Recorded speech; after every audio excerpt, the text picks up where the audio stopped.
I was lying on a patch of buffalo grass when my heart stopped. 14 minutes. That is how long I was gone from this world. The paramedics told my granddaughter later that I was clinically dead. No breath in my lungs, no pulse in my wrist, nothing. But I wasn't on that picnic blanket anymore. I was somewhere else. And what Jesus showed me during those 14 minutes changed everything I thought I knew about my heritage, about the things we keep in our homes, and about the weight our souls carry. Let me know where you are watching from today. And if you believe Jesus is the great physician, write Jesus is Lord in the comments. My name is Elsie. I turned 72 last winter. I have lived on the edge of the high desert near Taos my whole life.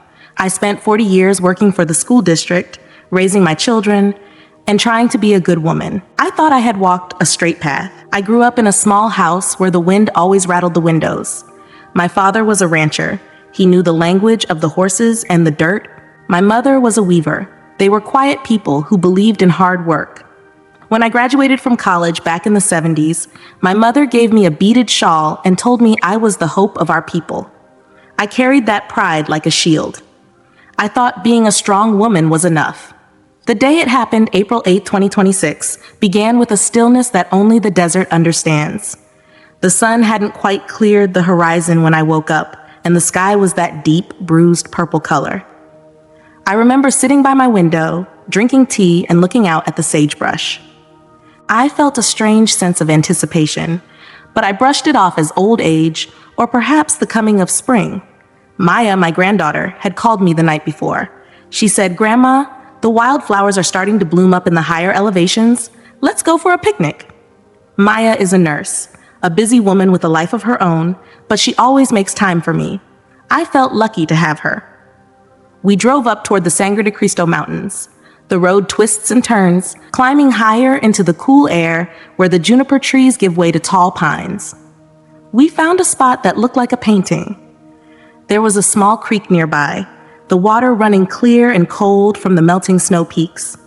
We spread out a red-checked blanket, the one I've had for 20 years, and started unpacking our lunch.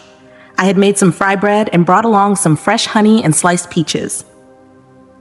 We were talking about her job and her plans for the summer. Everything felt normal. Everything felt safe. But then, as I was reaching for a peach, a sudden weight landed on my chest. It wasn't a sharp pain at first. It was just a heavy, crushing pressure, as if a mountain had decided to sit on my ribs. I tried to take a breath, but the air wouldn't go down.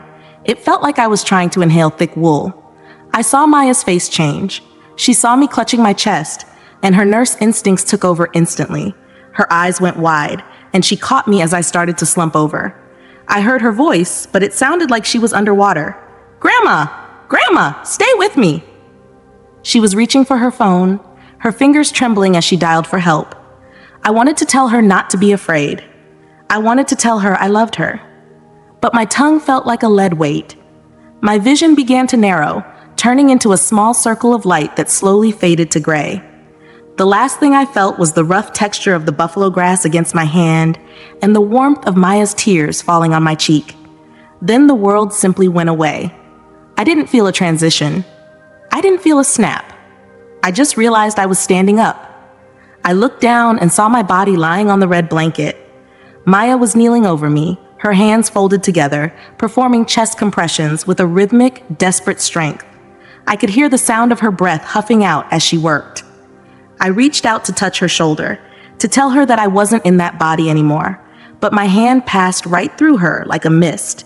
I felt a strange lightness, a freedom from the aches and pains that had lived in my joints for decades. My knees didn't hurt. My back was straight.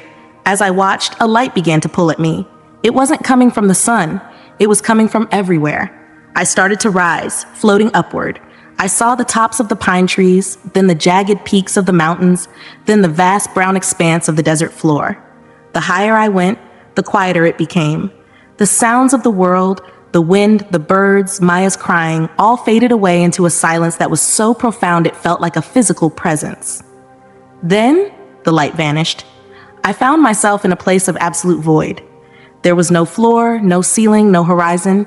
It was a darkness so thick it felt like it had weight. It was a vacuum of everything good. I couldn't see my own hands, but I could feel myself. I was just a consciousness, a soul stripped of its skin. In that darkness, I felt a fear I had never known on earth. It wasn't the fear of dying. It was the fear of being forgotten. Out of the corners of that void, I began to hear whispers. They weren't voices you hear with your ears. They were thoughts that forced their way into my mind. They sounded like the dry, clicking sound of desert locusts. "Elsie," they hissed. "You thought you were so good. You thought your traditions would save you. You spent 72 years building a house on sand." I tried to pray, but I realized I didn't really know how. I had said prayers my whole life, but they were formal, distant things. I had treated God like a distant relative you only visit on holidays. The shadows began to take shape. I saw figures moving in the dark. They didn't have human forms. They looked like creatures made of smoke and jagged glass. Their eyes were like black pits that had never seen the sun. They started to circle me, and I could feel their hatred. It was a cold, piercing malice that made my soul shiver. They began to pull at me, their touch feeling like ice-cold needles. I realized then that I was lost. I was drifting towards something ancient and terrible, and I had no shield. I cried out in my spirit, "Help me! Creator, help me!" In an instant, the darkness didn't just fade, it was shattered. A light erupted from above, a light so brilliant and pure that the shadow creatures screamed and disintegrated into nothingness. The light was like a roar of 1,000 waterfalls, yet it was as gentle as a whisper in a child's ear. It was a warmth that didn't burn, a brilliance that didn't blind. And in the center of that light, he was standing there. I didn't need to ask who he was. Every atom of my being recognized him. It was Jesus. He wasn't like the paintings I had seen in the old mission churches. He didn't look like a man from a storybook. He looked like the source of all life. His hair was like wool. His eyes were like pools of infinite depth and fire, and his skin had a glow that seemed to come from within. His presence was so heavy with love and authority that I couldn't remain upright. I fell to my knees, though I didn't have physical knees. I bowed my soul before him. The pride I had held onto for 72 years, the pride of my heritage, the pride of my work, the pride of being the hope of my people, it all evaporated. In his presence, I saw myself clearly. I wasn't the good woman I thought I was. I saw every moment of jealousy, every small lie, every time I had looked down on someone else to make myself feel tall. I saw the emptiness of my own self-righteousness. He moved toward me, and the space around us began to change. We weren't in the void anymore. We were standing in a realm that looked like the desert I loved, but it was perfect. The colors were colors I didn't even have names for. Reds that sang and greens that felt like life itself. The air didn't just carry oxygen, it carried peace. Every breath I took felt like I was being filled with the very love of God. Jesus looked at me, and I felt as though he was reading the entire history of my soul. There was no anger in his gaze, but there was a terrifying honesty. He knew everything I had ever tried to hide. He knew the secrets I had buried even from myself. "Elsie," he said. His voice was like a great river. It had a rumble that shook the foundations of my soul, yet it was tender. "I have heard your cry. You have spent your life walking a path you thought was straight, but you have been walking in the dark. You have allowed things into your life and your home that have acted as anchors, keeping you from the heights I intended for you." I trembled. "I didn't know, Lord. I thought I was being faithful." "Ignorance is not a shield," he replied gently. "The things you accept into your heart and your space create a spiritual atmosphere. You have been carrying weights you were never meant to bear. I brought you here to show you the truth, because the truth is the only thing that can set you free." He reached out his hand, and the world around us shifted again. We weren't just standing in a beautiful place, we were moving through time. I began to see visions of my life, but I wasn't just watching them, I was experiencing them through his eyes. I saw the spiritual reality behind the physical world I had lived in for 7 decades. The light shifted, and suddenly I was no longer standing in that beautiful meadow. I felt as though I was being pulled through the air, moving back through the years. Jesus held my hand, and his grip was the only thing that kept me from shattering under the weight of what I was seeing. We were standing in the living room of my Aunt Sarah's house. I remembered this place so well. It smelled like dried herbs and old wood. I saw Sarah sitting by the window, her fingers moving with a speed that was almost blurring as she wove a basket. I had always loved that basket. It sat on my mantle for 30 years, a symbol of my family's skill and history. But as I watched the scene with Jesus, the colors began to change. I didn't see just a woman weaving. I saw the spiritual atmosphere around her. Aunt Sarah wasn't just humming a tune. She was chanting words I didn't recognize, words that felt like heavy, cold chains. As her fingers pulled the reeds together, I saw dark, smoky threads being woven into the very structure of the basket.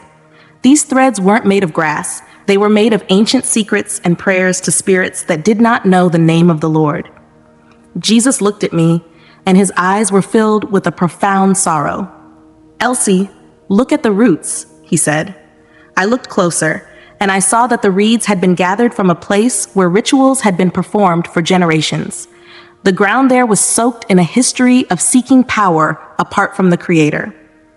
Every time I had dusted that basket or looked at it with pride, I hadn't realized I was honoring a legacy of darkness.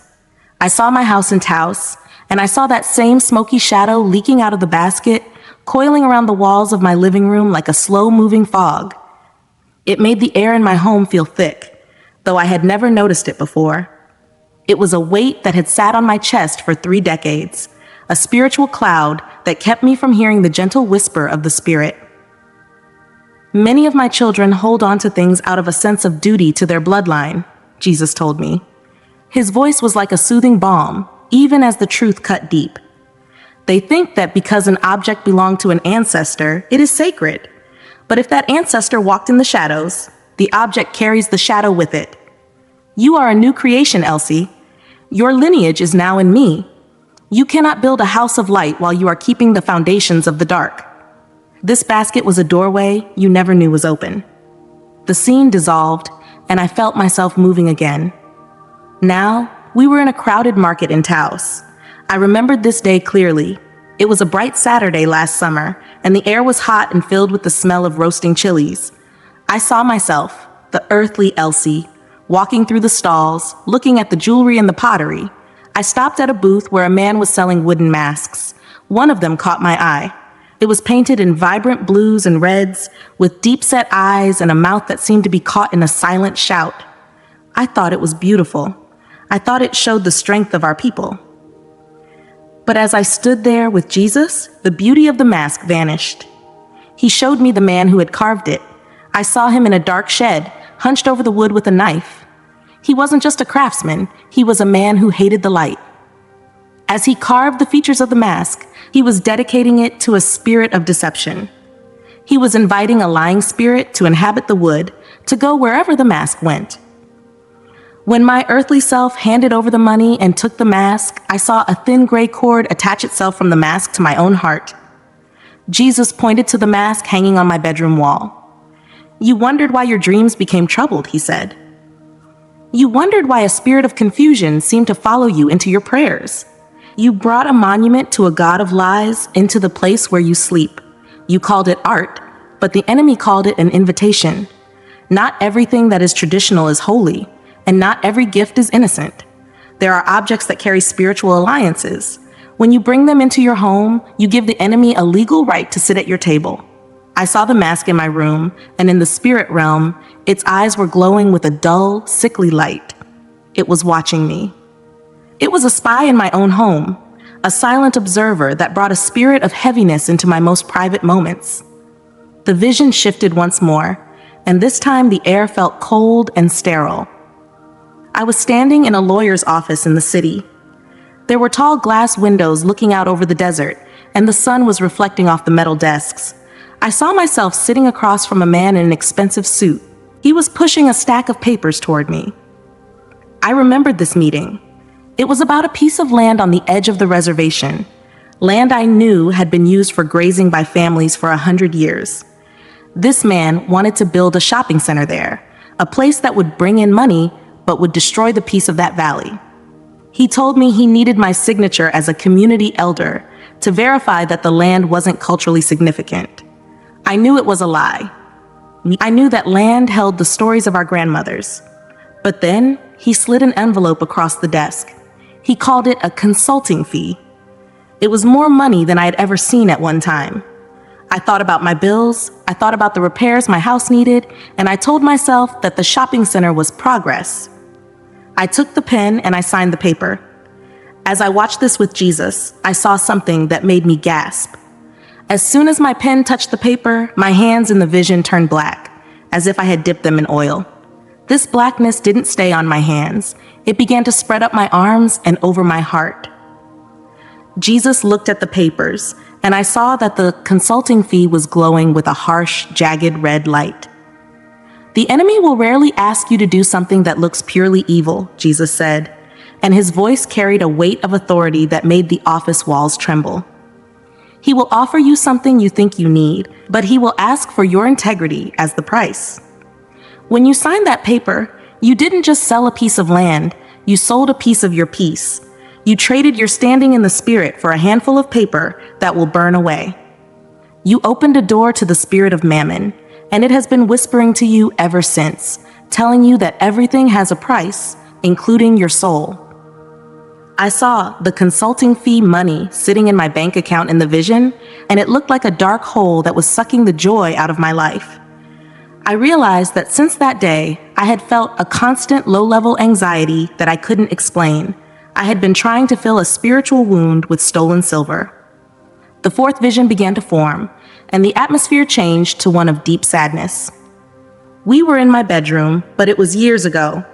I saw a cedar chest sitting at the foot of my bed. I knew what was in that chest: letters, a wedding ring, a tattered photo album, and a shawl given to me by my first husband. That marriage had been a place of shadows. He was a man with a broken spirit, and he had used his words like stones to break me down. He had been gone for a long time, but I had kept that chest tucked away. I told myself I kept it out of respect for the years we spent together. I told myself it was a reminder of what I had survived. But Jesus showed me the truth. Every time I walked past that chest, a spiritual chain tightened around my ankles. I saw the memories inside the chest, not as paper and fabric, but as living wounds. The shawl was soaked in the tears I had cried back then, and the ring was a circle of iron that kept me bound to a man who had never known how to love. Jesus knelt by the chest in the vision. "Elsie, why do you keep the graveyard in your bedroom?" he asked. His voice was so full of tenderness that it broke my heart. "I have forgiven you for the past, and I have healed your soul, but you keep returning to the prison cell to visit the chains. These objects are anchors. They keep you tied to a season of pain that I have already moved you past. You cannot run the race I have set before you if you are dragging the weight of your old sorrows behind you.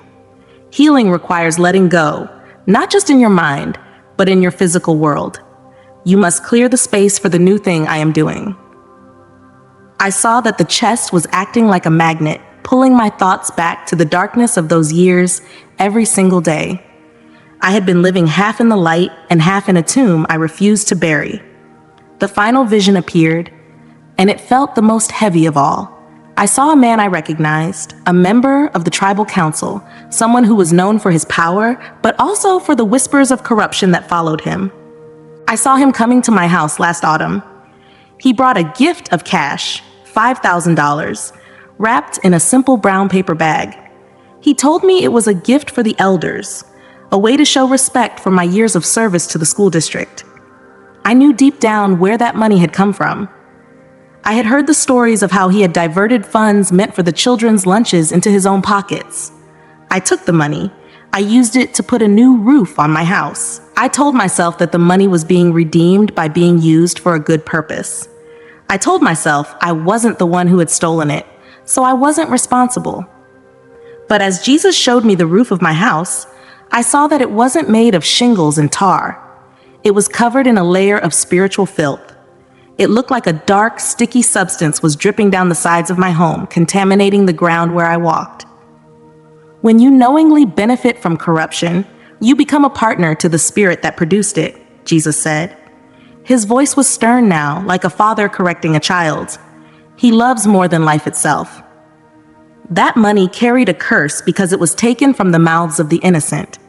By using it to cover your head, you invited that same spirit of theft and greed to cover your life. My blessings are pure. They add no sorrow, and they require no compromise. It is better to live in a house with a leaking roof and a clean conscience than to sleep under a shelter built on the suffering of others. You cannot hide from the truth under a roof of iniquity. I fell to the ground in the vision. The weight of these 5 gifts, the basket, the mask, the land deal, the chest of sorrows, and the tainted money, felt like a mountain pressing down on me. I saw that my life was not the clean, straight path I had imagined. It was cluttered with things that didn't belong to the kingdom of light. The weight of those 5 revelations pressed down on me like the very stones of the desert mountains. I felt small, smaller than a grain of sand in a dust storm. All those years I had spent thinking I was a pillar of my community, a keeper of tradition, and a woman of high standing. And yet, in the light of His holiness, I saw that I was covered in the dust of 1,000 compromises. I looked up at Jesus, and my heart was breaking. I didn't have any more arguments. I didn't have any more excuses about culture or necessity. I just had the truth. "Lord," I whispered, and my voice felt like it was echoing through the canyons of eternity. "I have made my home a place for shadows. I have built my life on things that don't belong to you. I am so sorry. I didn't see. I didn't want to see." Jesus didn't look away. He didn't turn His back on me in disgust. Instead, He stepped closer, and the warmth radiating from Him began to wash away the cold, oily feeling that the visions had left on my spirit. He reached down and touched my hands, the hands that had taken the dirty money, the hands that had signed the dishonest land deal, the hands that had dusted the idol on the wall. At His touch, the blackness I had seen in the visions didn't just fade, it evaporated. "Elsie," He said, and His voice was a melody that settled the storm in my soul. Knowing how to receive is a skill the world teaches you, but knowing how to refuse is a gift of protection I give to my children. You accepted those things because you were afraid. You were afraid of being poor, afraid of losing your heritage, afraid of the pain of the past. But fear is a doorway. When you act out of fear, you open your life to the very things you are trying to escape. He waved His hand, and the vision of my adobe house appeared again, but this time it was different. I saw the house not as bricks and mud, but as a spiritual structure. I saw the portals that the objects had created. The basket was like a small tear in the wall where a cold wind blew in. The mask was like a dark mirror that reflected back a distorted version of my own face. The land deal documents were like chains wrapped around the front door, keeping the true blessing of God from entering. The cedar chest was a heavy anchor buried in the floor, and the tainted money was like a poison in the well. "You see, Elsie," Jesus explained, "my people often wonder why their prayers feel like they hit a ceiling. They wonder why peace seems to flee from their homes even when they speak my name. It is because they have invited guests into their space that I have not authorized. Light and darkness have no fellowship. You cannot ask for my protection while you are treasuring the symbols of my enemy. It is not about the wood or the reed or the paper itself. It is about the spiritual alliance you make when you say yes to what I have told you to say no to." I watched as He walked through the spiritual version of my house. Everywhere He stepped, the darkness retreated. He looked at the mask on the wall and spoke a single word, and the mask shattered into dust. He looked at the cedar chest, and it vanished, replaced by a soft, white light. "I want to give you a heart that is undivided," He said, turning back to me. "I want to give you a home that is a sanctuary, a place where my spirit can rest without being grieved by the shadows. But I will not force my way in. You must be the one to clear the path. You must be the one to choose the narrow road over the easy gain." He then showed me a vision of what my life could have been if I had stayed in that darkness. I saw myself growing older, my heart becoming harder and more bitter. I saw the anxiety from the dishonest land deal growing until it became a sickness in my body. I saw the shadows from the ancestral basket passing down to Maya, my granddaughter, bringing a spirit of heaviness into her life as well. It broke my heart to see that my choices weren't just affecting me. They were creating a legacy of bondage for the ones I loved. "Is there hope, Lord?" I asked, trembling. "Can it be undone?" Jesus smiled, and it was like the first dawn of creation. "I am the one who restores the years the locusts have eaten. I am the one who makes all things new. But you must understand that the life I offer you is not a path of convenience. It is a path of surrender. It means that some people will call you a fool. It means you will have less in your bank account, but more in your spirit. It means you will be truly free. He stood before me, tall and radiant, and the entire realm seemed to pulse with his heartbeat. I felt a love so intense that it felt like it would consume me, yet it was the most comfortable feeling I had ever known. I didn't want to leave. I wanted to stay there at his feet forever, in a place where there were no masks, no lies, and no heavy chests of sorrow. Elsie, he said, his eyes meeting mine with a depth that saw through every layer of my being. The time has not yet come for you to stay. There is a work for you to do. There are others who are trapped in the same shadows you were walking in. They are holding on to things that are killing their spirits, and they don't even know it. They need to hear the truth from someone who has seen the other side. He reached out his hand again. Do you want to go back? Do you want to live for me, truly and completely? I didn't hesitate. Yes, Lord, I want to live for you. I want to go back and clean my house. I want to tell Maya the truth. I want to be yours. The moment the word yes left my spirit, I felt a sensation of falling. It wasn't scary. It was like being pulled back into a suit that was too tight. I felt the weight of my physical body, the ache in my chest, the coldness of the mountain air. I heard a rhythmic thumping. It was Maya, still working on my heart, her voice hoarse from screaming for help. 1, 2, 3, breathe. Come on, Grandma, please. I opened my eyes. The blue of the New Mexico sky was so bright it hurt. I took a gasp of air and it felt like fire in my lungs. Maya let out a cry that I will never forget, a mix of a sob and a laugh. She collapsed onto the grass beside me, her hands shaking. You're back, she whispered. Oh, thank God you're back. You were gone, Grandma. You were gone for so long. The paramedics arrived a few minutes later. They were amazed. They kept checking their watches and looking at Maya's phone. 14 minutes, one of them muttered. Nobody stays gone that long and just wakes up talking. They took me to the clinic in Taos and they ran every test they had. They checked my heart, my brain, my blood.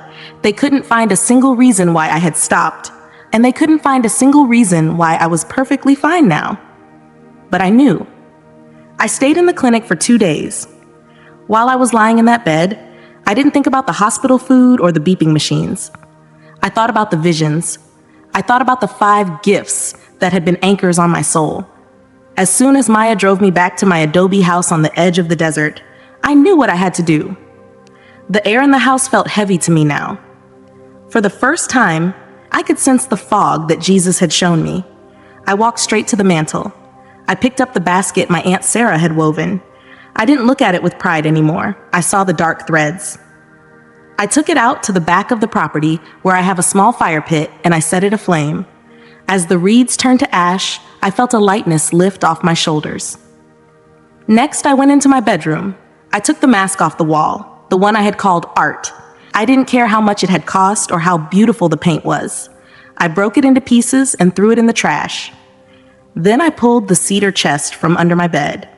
I took out the old shawl, the letters, and the ring. I didn't cry over them. I felt a sense of holy fire as I carried them to the pit. I was burying the graveyard. I was closing the door on the pain. The hardest part was the land deal and the money. I called the man from the tribal council. I told him to come to my house. When he arrived, I handed him the brown paper bag with the $5,000. I can't keep this, I told him.